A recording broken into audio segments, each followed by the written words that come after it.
change.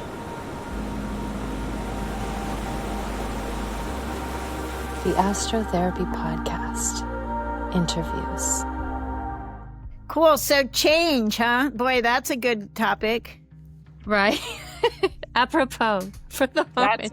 That's a consistent, constant. Yes. It's funny. I remember I was the guest on this really amazing lady. I can't remember what her podcast is called now, a while back. And after the interview, she was like, wow, you've started over a lot of times in your life. Mm-hmm. Well, what's the other option? Right. Is there another option? I'm up for it, but I don't know that I'm aware of it. Yeah. Anyway. Okay. Thank you, everyone, for being here today. Welcome to the Astrotherapy Podcast, where we are exploring and contemplating and conversing on the enigmatic theme of change. I am so honored to share with you a very, very special guest of my heart. Terces Engelhart is a living example of leadership, discipleship, and beingness, the type that I aspire to, Terces, as well as my chosen godmother. I refer to you and Matthew as my godparents because that is who you are to me. She is a multifaceted woman who walks her talk as a mother, a grandmother, wife, sister, daughter, friend, teacher, entrepreneur, farmer, cheesemaker, podcaster, transformer, motivator, mirror. The list goes on, Terces. Wow, this is such a great joy for me to have you here today. Thank you for making the time to be here with us. Yeah, super happy to be here. I was just, as you were talking, I was thinking about all the different spaces we've shared and the experiences we've had, and pretty amazing over how many years? 22 years, I think. Yeah. When did the first Cafe Gratitude open? Yeah, 22 years. Yeah. Yeah. So amazing. A lot of years. Yeah. And now you are calling in from Idaho, northern Idaho, yes? Yep. Yep. Yeah. So when we first met, you were living in San Francisco. Yeah, that's right. And then we moved out to Vacaville. And then here. Yep. Yeah. Yeah. And in that period of time, I think I've traversed the world and back. And you have really witnessed me through so much. And both you and Matthew, your husband Matthew, have been just outstanding examples of how to navigate change. And so I'm really excited to explore that with you today. And before we get started, or as we get started, maybe do you have a few words or what comes to mind when you think of change, or what does change mean to you? Well, it's interesting because I just said to you something that I hadn't really said before, but I was just thinking again about it. Like, is there another option? Because I don't know. If there's another option, great, I might choose it, but I've never been aware that there actually was an option. It's kind of like change, choose change, because change is what there is. And yeah. And it's awesome. It's exciting because change is always there's a new offering, there's something new being offered, and you're either going to go with it or probably be confronted by it. So, yeah. Yeah, you were just sharing with me that someone had commented that you've changed many times in your life. You've transformed, you've reinvented yourself perhaps, Yeah. or you've come into new facets of being. Can you share a little bit with us around your experience of change when you go from one chapter of life to another? And is there one chapter in particular that comes to mind at this moment? Well, I think, it's interesting. At breakfast, I was talking to Matthew and I said, so I'm 75, and at breakfast, I was talking to Matthew and I said, oh, it's interesting. Both of our girls, we have two Mollys, right? Both of our girls commented at 45, like there's this line of demarcation at 45 where suddenly it's kind of like you're out of the market. Nobody's looking at you anymore. You're like, you're just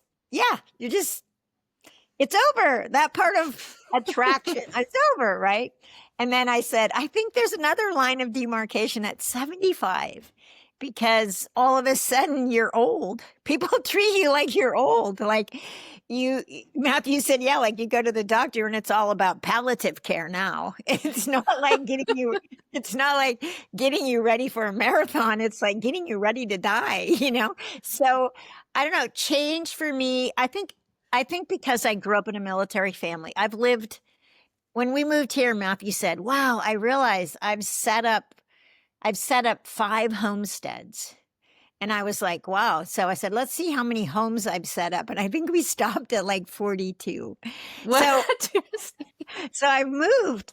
I mean, I grew up in a military, and that's in my adult years. That's not, and I even lived in one place for 16, the farm, Wow. Beulah Farm was. So yeah, and my daughter used to call moving spring cleaning because it was like, but yeah, I've always just been willing to embrace whatever was next. And I've had lots of different jobs, lots of different expressions. Um, I think this is it. I think there's I another. don't know. But I was talking to we gathered the community on our street yesterday and said, okay, let's see if we don't have to live in a world where we don't trust each other. We could actually practice trusting and create a neighborhood community that trusts one another. And they're all older, and they were like, yeah, that's awesome. Let's do that. And I was thinking about how I said to them, we're probably all going to die here. So let's like die in good shape. But, I've always seen change as like the next opportunity. I mean, we didn't think we were going to move from Beulah Farm. We'd built our dream house. We'd created a food forest. We'd survived the LNU fire. Like we really thought that's where we were going to be. And every day I would look around and say, I love everything about where I am. And then voila, here we are starting over again in North Idaho.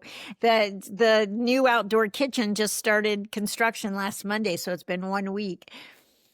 And yeah, so I don't know, it's just change is something I think to embrace. We're always changing. If you think about it, I don't know what the statistics are, but it's like your cells, your whole body regenerates itself in X amount of days. It's not even years.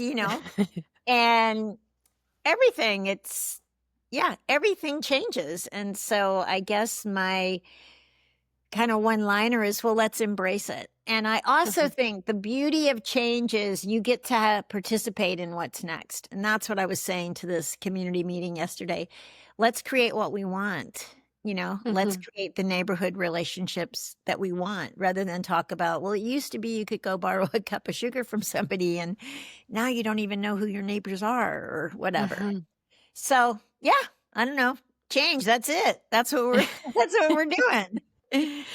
Yeah, well, I'm thinking about Bee Farm and all of the love that you poured into that space and all of the love that that space provided for so many of us who visited you, who came to the farmer's stand to purchase the amazing products that you are generating there from in collaboration with your animals and the trees and the gifts of the earth. And you're doing that again in Idaho. But I just remember feeling like, yeah, this feels like home.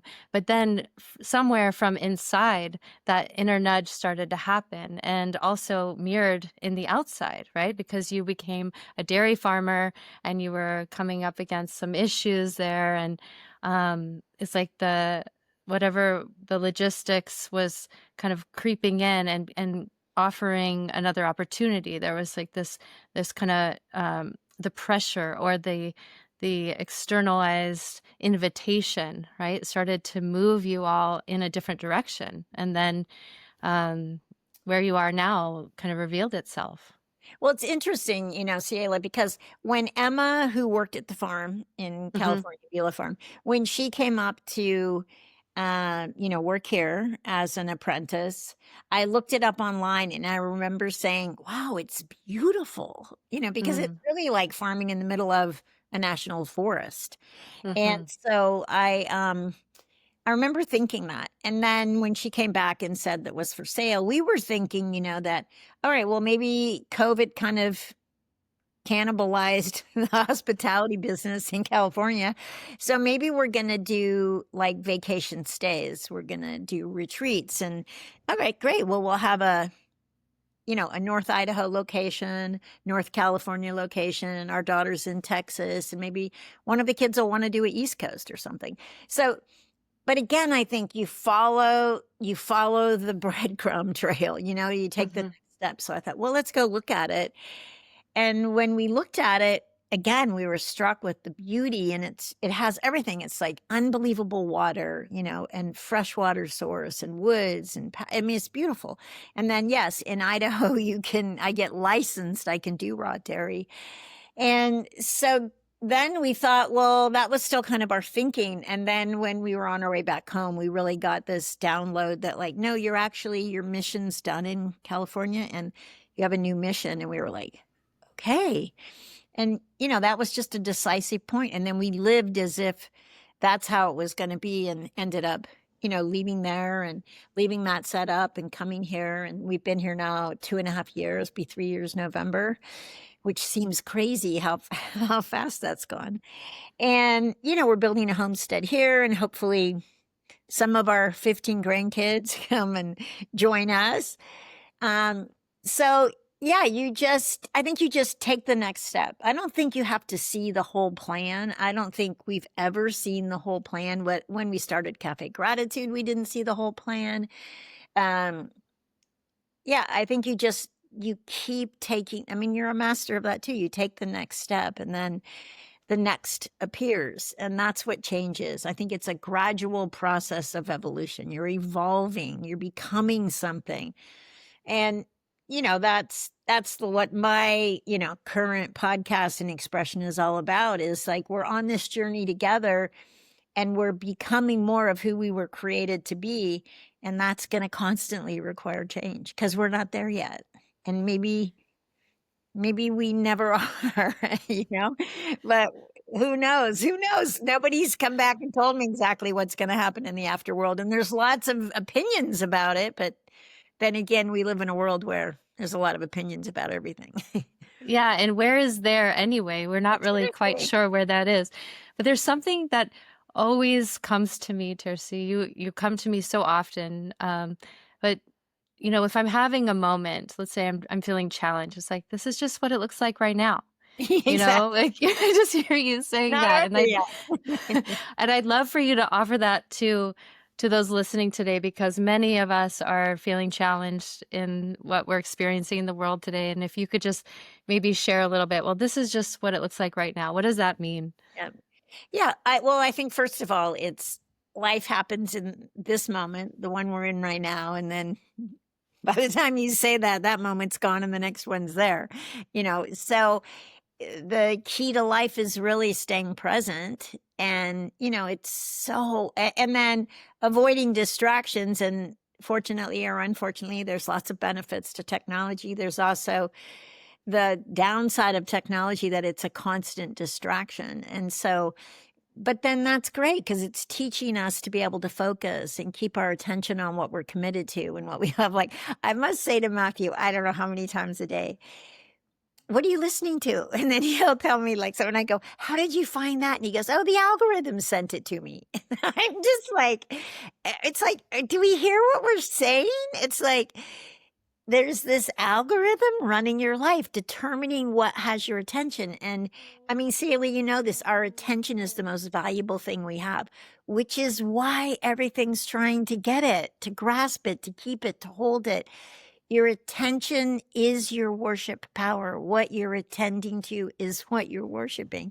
And so, you're asking yourself all the time, like, what's grasping my attention? And are we consciously choosing to place our attention on what it is that we're committed to, what we love, what we're devoted to, what we want to honor, what we want to cherish? Or is our attention being grabbed or usurped by all of the forces that are attempting to get it because they know it's the most powerful thing you have.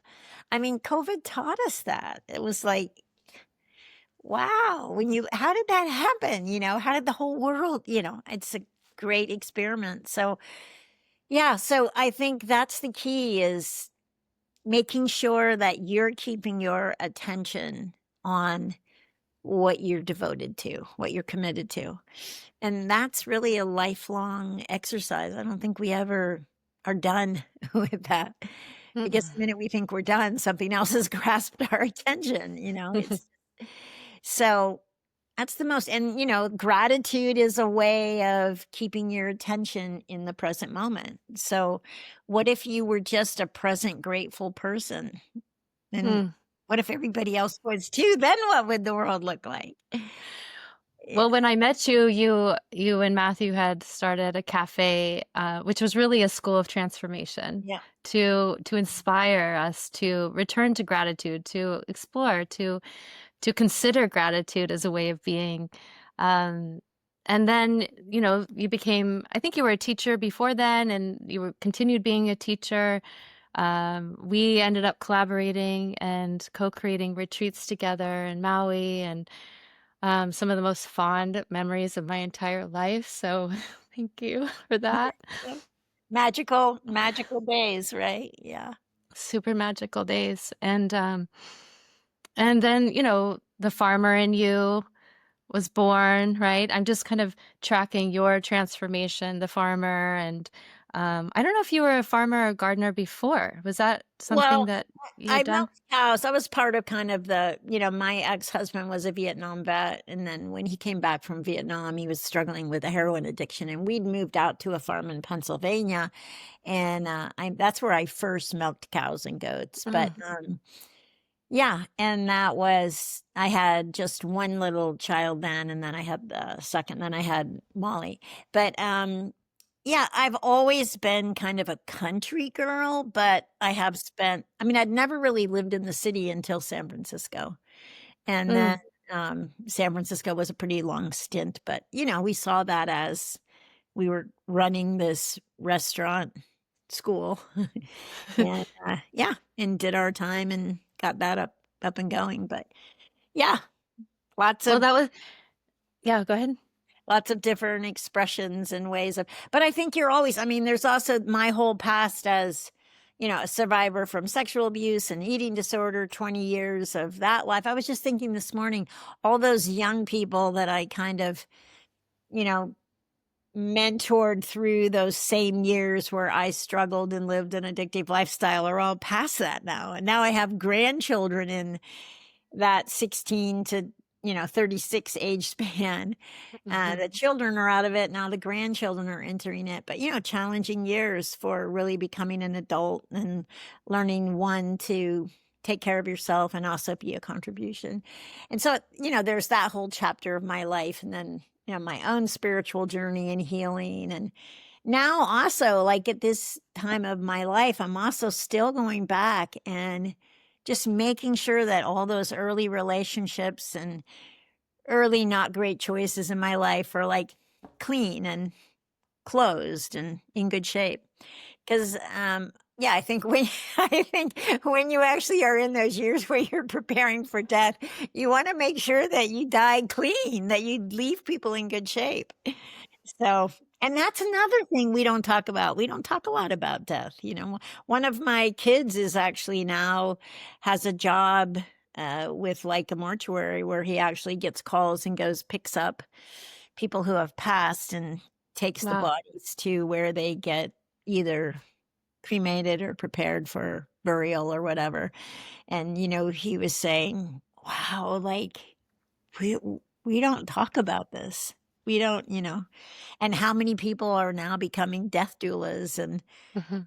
where I've lived through when they were doulas giving birth and now they're doulas assisting people in transitioning. Another big change, another big transition. I mean, Yes, who knows? well, as you're sharing that, Tirsi, I'm first of all, I'm brought to just the immense kind of um transitions between, your experience, 16 to 36, what you lived, what you endured, what you went through, and then how, as a mother, then you're experiencing yourself in the mirror of your children and your children in the mirror of you and watching them go through that. And then you have a different set of, eyes and a different heartbeat around those themes. And then now with your grandchildren, it's like you can add even more perspective, even bring more wisdom. And now, and now we're talking about this next phase that you're in. And, this is maybe the first conversation I've heard you speak about, being older and death, and in a way that's more connected to your journey, right? Yeah. Because you're definitely the youngest 75-year-old that I know, and I don't see that coming anytime soon. But we never know. We never know, right? None of us know. And you're right. We don't really talk about death. But what's curious to me is that as long as I've known you and the work that we've done together, and the journeys that we've explored, I feel like death has always been there, because death begets rebirth, right? And that's been such an important part of Yeah. the cycle of our relationship, and what you've taught me through, the community, and so, death is always there. Yep. Yep. Well, and I think that's part of what that next chapter is. It's like, Richard Condon, Richard Condon, a great friend who passed away last year. And I remember him saying, wow, I know there's a distinction now between, you're going to die and you're dying, Hmm. and Hmm. I think, we talk and we say, and we all know, like, yeah, we're all gonna die, right? But it's like, then there may be a moment where someone gives you a diagnosis or whatever, and but the truth is, we are always, and you never know when. And so what if we did live like that? And so we always left everyone in great shape, because we're always leaving people. We're always leaving people, and we're always inviting people. But what if we did? What if we always left every conversation, every goodbye? What if we always left people in great shape? You wouldn't have to go through and clean up the wreckage of your past, It's harder to clean it up when you're going back 60 years or 65 years. And, so I do think that, it's a new conversation for me, because I think I spent most of my life around young people. And, my own children, and then grandchildren, and the community. I've always worked around young people, and been a leader around young people. And, while I still am, I'm way less here, more on, over technology, but less in person. And like I said, I think there's a line of demarcation at some. I mean, it's like every day somebody says, Matthew says, so and so died. And I go, how old were they? And it's like, dang, they're younger than me. Or I've already outlived my father. So my father died at 73. So I've outlived my dad. My mom lived till 85. So that's 10 years, But yeah, I think there is a change of focus. And there's also, I think, a drive and a commitment to contribute to those who come after you. And you recognize it's a finite amount of time. It's not an infinite amount of time, even though I may come back and haunt people and leave messages behind people will find or whatever. I'm sure you will. Yeah, I'll be there. But yeah, but mostly I've spent my life encouraging people. That's what I would want to continue to do, But I think, yeah, I think it's good for us I think it's important for us to listen to our elders. And I think they do have something to contribute. And again, I think this is just another shift and a change in this ongoing cycle of life. Well, you've lived 75 glorious years, some of them, more challenging than others. But what would you say about this particular moment, Terces? Because, a lot of people are talking about just how radical this moment is and all the changes, and there's just so much unpredictability. Would you say that that's always been like this, or is there something particular about this moment that you're feeling that's different? Well, so here's kind of my view, but I kind of stay out of the opinion piece. But here's my take on it, and this is just my view, my personal view. Is I don't know that it's any different. I just know that we have access to more of it. And the other thing that's happened is we have platforms for people to share their opinion, but people have a tendency to share their opinion as if it's factual. And so I'm always asking, well, who told you that? Or where did you hear it? And how do they know? I think it's important for us to consider where what we're listening comes from and who's saying it. Um, and again, I think the key is to remember that your attention is the most valuable and powerful thing you have, and other people are vying for it all the time. And opinions like agreement, and they're gathering whatever it is, clicks or likes or votes or however that's calculated. But I don't know, I'm more of a be impactful where you are, where you stand, the immediate people you're in relationship with, and then the ever increasing size of that circle, because we all do impact one another. And make sure that the impact that you're making is one you're committed to. And so I think we just, I mean, here's kind of my thing when I say to Matthew, if politics is so what is that? It is so like, what is that word where, it's just like so crazy. So, um, uh, I mean, in my view, if it's just so mistrustful, so corrupted, so evil, why are you paying attention to it? Why, why would that get your attention? Or, what about the good news? What about the heroic things that happen every day? How much time or attention are you spending on that? How much time do you pray? How much time, or whatever your version is, meditate or pray or walk in nature or work the ground, or, yeah, like your life is so valuable. Your time is so valuable. Make sure that you're investing it in what you want to expand. Don't invest your time and attention in something you hope goes away, because it won't go away if you're investing in it, right? It's like you're increasing it. And I think that's kind of the key for me. And for me, it is. I mean, for me, it is nature, love, God. That's where I want to focus, because the rest of it feels like it's just a distraction trying to take me off of that. So I just think we have to be cautious of not treating opinions as facts. And then, sure, if people want to share their opinion, great, but you don't have to invest in it or expand Mhm. it. Yeah.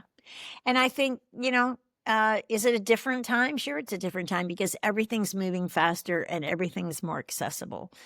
But you get to choose your speed. We think we don't, because it feels as if, you're on a moving sidewalk that's going really fast. So you better start jogging or you're going to get sucked down the end of it. But well, get off. Get off that sidewalk, moving sidewalk, right? Go at Yes. your own pace. I mean, we've heard this. We've heard this forever, ancient wisdom. It's like slowing down right now. Slowing down is probably one of the most radical things people can do. And it's not easy to do, but once you do it, you get, oh, okay, you can actually think. And when you think, you can actually make choices as opposed to reacting to everything. But yeah, it's an interesting time. And it's the time that we have. And so we want to make sure that we make the best use of it in being and becoming, who you were created to be, and loving people where you're at. Thank you, Tercy. You've always exuded a deep love for God, for the Creator, as long as I've known you. And I'm just wondering if you could share a little bit about how your spiritual journey has changed throughout your life. Well, I think again, I think it is a spiritual journey, right? It's not, I mean, I grew up in a military Presbyterian household and went to Sunday school and I always loved Sunday school. I mean, I still have my Sunday school pins with those little bars, first year, second year. They look like vintage now, but I love those because I think I loved learning. I loved exploring that world, that the mystical world. And then I lived in an addictive lifestyle for 20 years, and while I think I was just rejecting that. I was hurt. I was wounded. Um, and then my recovery was a complete spiritual experience where I started to hear this guidance. And for whatever reason, I trusted that. And it kind of walked me out of 20 years. And now that's 39 years ago, which is wild to me because I can still remember when I couldn't make it through one day. And Mm, now it's like 39 years. How did that happen? And so that was a spiritual experience where, again, I explored mostly for me, the icon has been Jesus. And I kind of explored the life of Jesus and have felt the impact of Jesus in my life over all those years and trusted that. And, yeah, and then I've always had this affinity for Mary. I've always had Marys all over my house. I mean, I don't know how I've always had that. And I don't know, maybe it's just a loving, kind mother figure. Maybe, I mean, my mother was amazing and she was strict and controlling and amazing, strict and controlling and amazing. And, and so I think I've always had this affinity for Mary. And then most recently, we're in this very small town of like 500 and some people. Matthew was like, let's go visit the Catholic Church. And we went to visit. And I walked in and I was like, how did I miss this? mm, I mean, I was a cook for Franciscan monks, which is a aspect of the, Catholicism. And I cooked for them in Pennsylvania in the 70s. And I don't know, how did I miss this? And there was just something so amazing. And again, it was partly that whole affinity with Mary and with Jesus. So I took on studying. So I've been studying Catholicism and it reminds me of Sunday school. I've done, this year long catechism and now there's this app, Hallow. So I can have access to all this information and I've loved studying it. And I think the part that I love most about Catholicism is the acknowledgement that it's a mystery and that we don't know, that it's mystery. There's just a mystery in it. So anyway, and now we're watching the 5th season of Chosen again. So it's an ongoing journey, but the thread that runs through all of that is that you're loved. And I think the biggest challenge for human beings is letting that love in. I think too many of us live as if something's wrong with us, something's missing.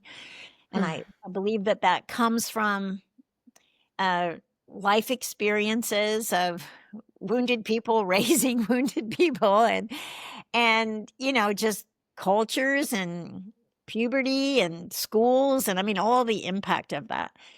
And that when we get how loved we are and that when we can begin to do the work to let that love in, that's the spiritual journey, right? That's because when love fills you, I mean, you've heard me say this, everything that isn't love has to get out of the way. And so it pushes it out to the surface and, it can show up in lots of ways, but ultimately it's ours to like take responsibility for and let go of. And then let love in. And hopefully, by the time we die, we're just one big mushy love button. I remember when my father was dying, and my father was an amazing man. He was looking up at that really ugly acoustical ceiling, and I was like, "Daddy, what are you thinking about?" Because I just couldn't imagine being mesmerized by those acoustical ceiling panels. And he was like, "Love." I mm. was like, "All right, when you can see love in those acoustic panels, that's it. That's when you can do it, right?" Or Richard Condon saying, "I want to die as light as a feather." You know, Oh. It's so beautiful, right? I want to be as light as a feather, like you're not carrying any weight with you. So, yeah, I believe this is one big love journey, and we're all on the trajectory, whether we acknowledge it or not. Love is the most powerful energy there is, whatever you call that. And our opportunity is to embrace it and let it fill us up and overflow. And that would be a different world. Yeah. I'm reminded of something else that you taught me, which is if I'm withholding love from one person, I'm withholding love from every person, Yeah. right? I believe that's true. Because And you can't be that selective, like, "Oh, yeah, I'm gonna withhold love from you, but give it to you here." Like, what? Love is just an all-inclusive, all-embracing energy, Mhm. and all love does is love. It doesn't like love, not love, love. No, it's not like a vending machine, it just no, it loves, it just loves, and so the more you can embody it, the more you experience it and the more people around you experience it. And we all well, miss the we do. And, you've been talking about and living love throughout your life in many different ways. And speaking of love, your husband, Matthew, is such an incredible, dear human, also to my heart. And um, I would love for you to share a little bit about your path of relationship because that's been such a theme that you've shared with us in the community around the path of relationship as a path of awakening, a path of enlightenment, and really as a spiritual practice, something that I've taken on um, very deeply in my life path, and seeing relationship really as a opportunity to learn and to awaken to love. Can you share with us about relationship? Well, my path is messy, right? Because I have lots of years of addictive lifestyle and marrying and divorcing addicts, and it's messy. And the only time I ever wasn't living an addictive lifestyle and made a choice in relationship was with Matthew. And we've been married 22 years now. But, relationship, how Matthew says it, it's like, how many of you want a 24/7 mirror, you know, of you? Like, most of us don't. And pointing out anything and everything all about you. Relationship is an opportunity, I think, to serve at a level that most of us resist serving. And, I think culturally there's a whole young movement like, I'm in relationship to be served. Well, I don't know. Good luck. I mean, I think when you serve, you are served, but you can't be looking for it. And so, relationship is an opportunity to expand your capacity to love. It's to love when you don't want to love, to be kind when you don't want to be kind. And that's not just intimate relationship, that's all relationship. Um, I forget, somewhere I read recently, somewhere, I think it was about Mother Teresa, how do you just like, you're exhausted, you're tired, and one more person needs something and you rally, but it's like that's the power of love. Like the love is more powerful than, your own needs, wants, and desires. Um, but there's resistance culturally right now to that kind of sacrifice, obedience. Those are popular words right now. But um, I just think I don't even know how we would learn to love fully outside of relationship. But I don't even think you can live outside of relationship because we're all in relationship. You're in relation. Every step you take is a relationship with the earth. Every drink of water is a relation. I mean, it's all relationship. And the awareness of that and keeping that relationship in kind of right livelihood and tending and caring to it. And then certainly, intimate committed relationship is another level of um can I be that willing um to be of service No, it's a great question. And we all fail. I fail every day. We all fail. And there's just simply to clean it up, apologize, and try again, And I think really, I remember one time my kids asking me, Mom, why do you keep loving? It's like, well, I want to get it. I want to get it right. I want to learn how to do it. Right. And how do you do it except you get on the court and you do it, you show up. So, I mean, it's like anything. It doesn't matter. It's all practice. You have to practice and show up and participate and clean up and learn again and apologize and try it one more time. So what else is there?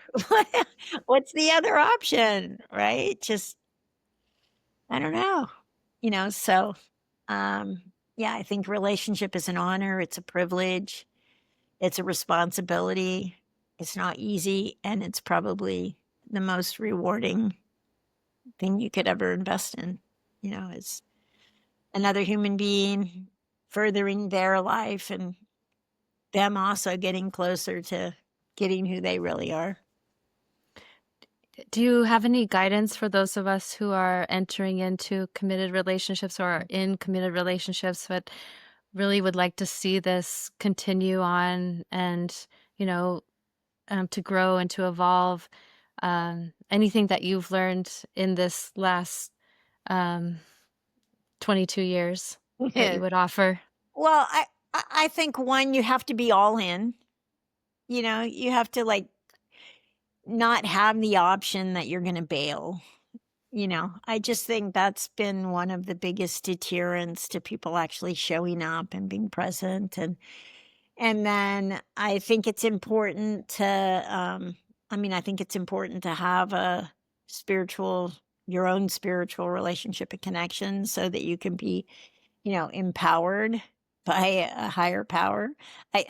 My last podcast was like higher power, like the brain actually rejects that, like the idea, it's like, you can't do that through thinking. You actually have to feel into that. And so, yeah, I think you have to have your own higher power.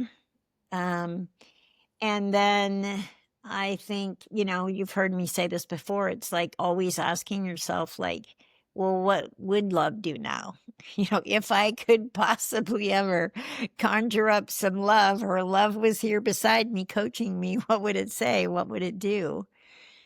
Because, the ego or our own needs, wants, and desires are pretty ravenous and will distract us and take us away from loving. And yeah, and then get on your knees and pray and apologize and show up again.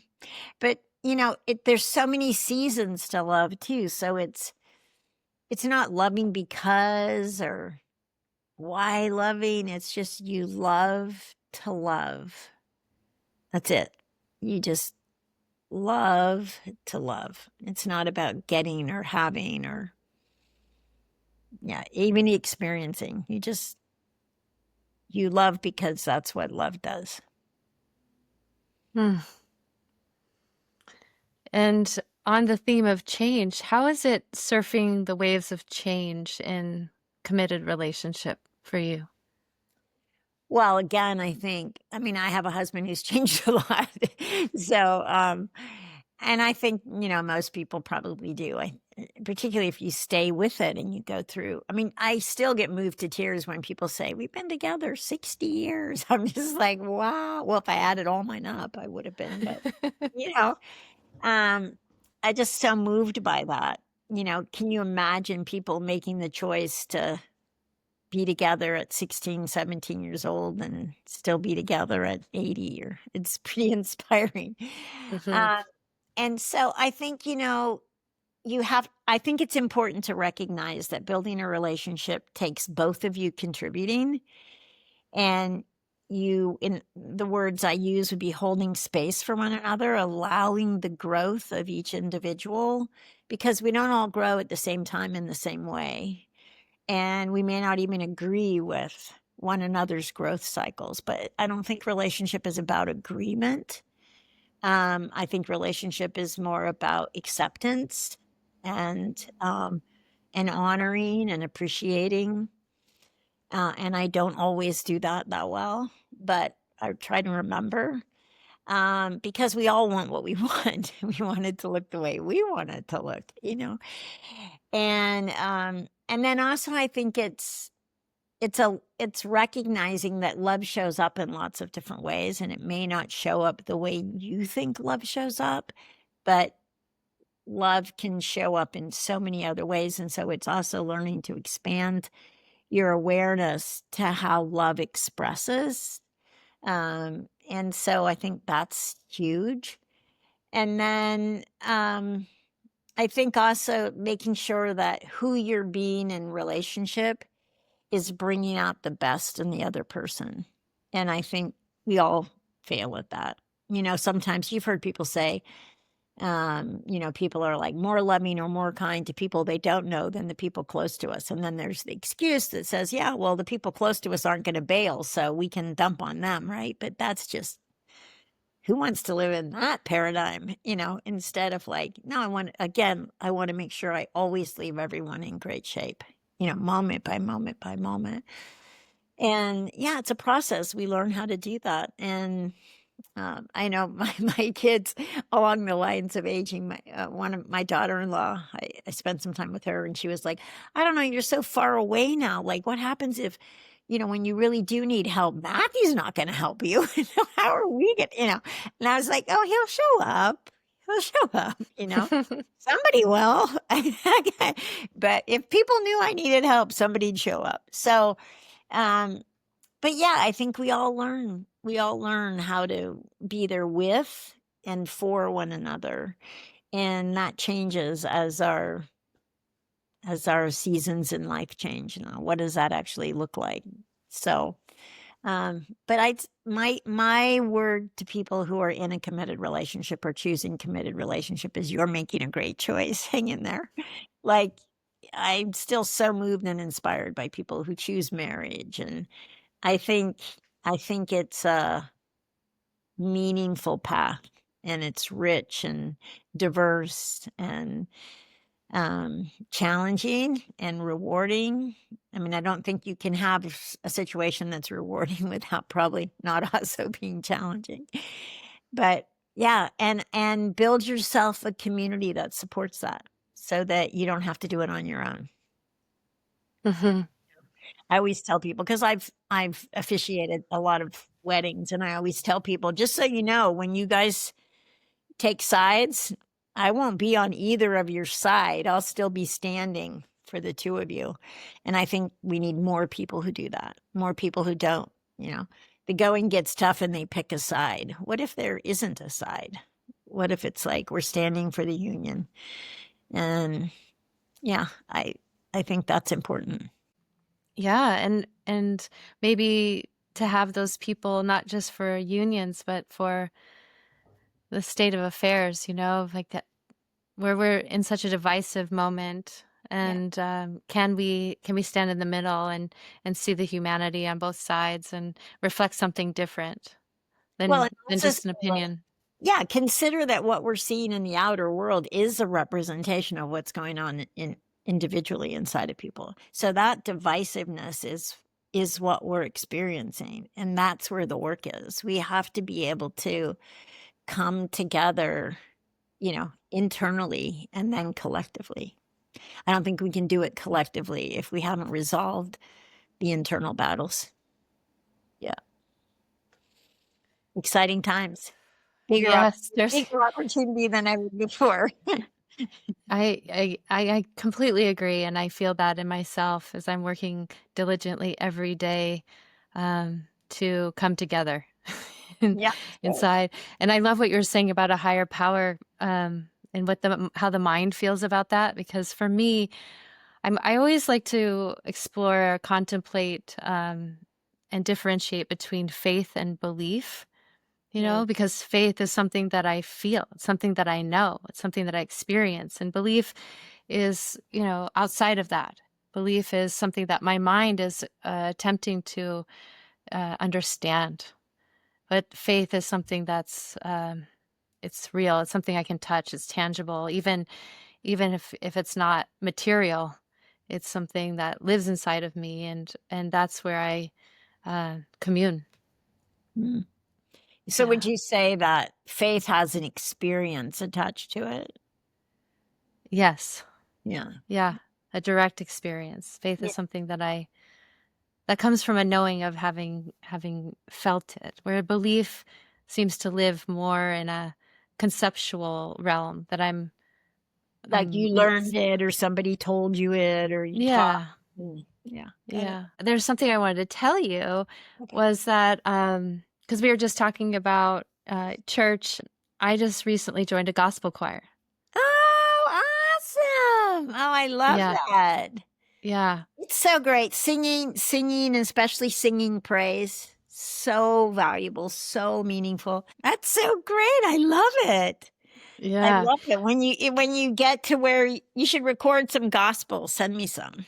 I love Okay, I will. gospel. Yeah, I love singing and I've had such a journey with my voice and singing and I go in and out of that and I feel like I've been waiting my whole life to sing gospel, you know. Oh, that's so great. So I great. wait. Great how you can discover something and like, yeah, like I was saying, how did I miss this? Yeah. You know, I can still remember a time at church in jeans and you started singing and it was like, what is that? It was like, it's an angel. It was like so unbelievably, and I didn't even know you could sing. It was amazing. Yeah, you have a beautiful voice. That's exciting. I'm happy for you. Thank you, Tercy. Yeah, Yeah. I received a really great compliment from the director. I went into audition for a solo. And I'm new to the choir, and we got to audition in the sanctuary. So in the church, it was so beautiful. It was just me Oh, and him, and he had me sing and a couple songs I sang. My God is real. Yes, my God is real. The Mahalia Jackson version. I yeah. just love it so much. And then I sang Amazing Grace. And Ah. and he said, your voice is it's not black, but it's soul. There's soul in there. And so I really love that. And That's great. I'm excited. I'm excited. I'll share the journey with you. Oh, I love that. Um Seriously, where can people find you? What are you up to right now that you'd love to share with people? Wow, let's see. So, one of the ways I communicate with people is through my podcast. So, I have a podcast called Unreasonably Grateful. And I think I am going to finish this other book I've got that it's called Aged Gracefully. I think I am going to finish that. But I have a book called Unreasonably Grateful as well. And then I have a website, terceengelhart.com. And then, of course, I have Mountain Cloud Creamery, where I'm a cheesemaker and a farmer. And I'm in North Idaho. You can find me in North Idaho. Yeah. So those are the best ways. I highly recommend anyone listening to this to go to North Idaho and to experience the farm there. And also, so can people order your cheese online? Is that You could. something that you Yeah. do? Yeah, I could. Okay, because your cheese is the best cheese. It just is, Ah, good Jersey. And job. I know it's so infused with your love and it's so I can't eat cow cheese otherwise. Well, It's it is unique. It is A2 raw dairy, but also there's a whole chapter of my life you haven't experienced yet, which I make 14 flavors of the most amazing ice cream ever. whoa, 14 flavors? Yeah, it's amazing. Like Wow. spent all winter. So, I've always made ice cream. It was good. Kind of like Yeah. I always made bread. It was good. And then I studied bread and I got, oh my gosh, it's a science, not just an art. So is ice cream. Ice cream is very scientific. It's based on just like bread is based on water. Ice cream is based on water. And you're like, well, there's no water in ice cream. Yeah, there's 80% of milk is water. So it's all based on that. And then it's sugar, protein, and fat. So sugar, protein, and fat have to be in a very particular relationship to the water to get really, really good ice cream with no ice crystals and no excess butter fat. Anyway, it's amazing. I make great ice cream. I can't wait What for you to. flavors? Me too. What flavors? We have chocolate, vanilla, strawberry, huckleberry, mint chip, chocolate chip, coffee, buttered pecan, coconut, peanut butter chip, coconut lemon. Anyway, it's Do you have an crazy. ice cream parlor now? Well, we just did an ice cream social. We have all the flavors in our store on the farm. And yeah, it's very fun. Oh my And it's gosh. all no refined sugar. So no refined sugars in it. And all raw dairy. There is no raw dairy ice cream. So anyway, that's my Oh, latest okay. gift to the world. Oh, thank Yes, you, Tercy. I love ice cream. Me too. I can't wait to come. I mean, I was going to come visit anyway, but now. Good. Now you have another reason. Tercy, if you could leave us with just another gem of wisdom, anything you'd like to share with us to close our session today? Okay, I would say that, yeah. So one of the things I experience is that most people, yeah, they think that there's somehow, and I shared this earlier, inadequate or less than or wounded or whatever, right? Whatever your expression of that is. And it may feel really real. And I'm not saying that that's not real, but I also know that everyone is unconditionally loved. And what we want to do is let that love heal those wounds or those receptions that you've gained over your lifetime from whatever the events might have been. And the more you can just embrace and let that love in, the more you'll be able to love other people as well. But it's challenging to love other people if you're coming from I'm a wounded place, and nobody's wounded me on repair. Nobody. And so, yeah, let the love in. Let love in. Let it in. Yeah. And it's coming at you from all sorts of directions. Just let it in. Yeah. Breathe it in. That's right. Breathe it in. Big inhale. Dig in. And Let it in. Yeah. thank you, And when Tercy. you notice you're resisting, just give it up. Give it up. And I do too. I resist it too. So it doesn't go away. It's so great to see you. I love this about technology. This is just the best, right? It is, Tercy. Thank you so much for being with us today. Thank you for I hope inviting you'll, me. Thank you for thinking about me. Yeah, come visit. I'd I love that. will. I'll see you soon. All right. Have a beautiful day. Love you. Thanks, Tercy. Love you too. Bye. Bye.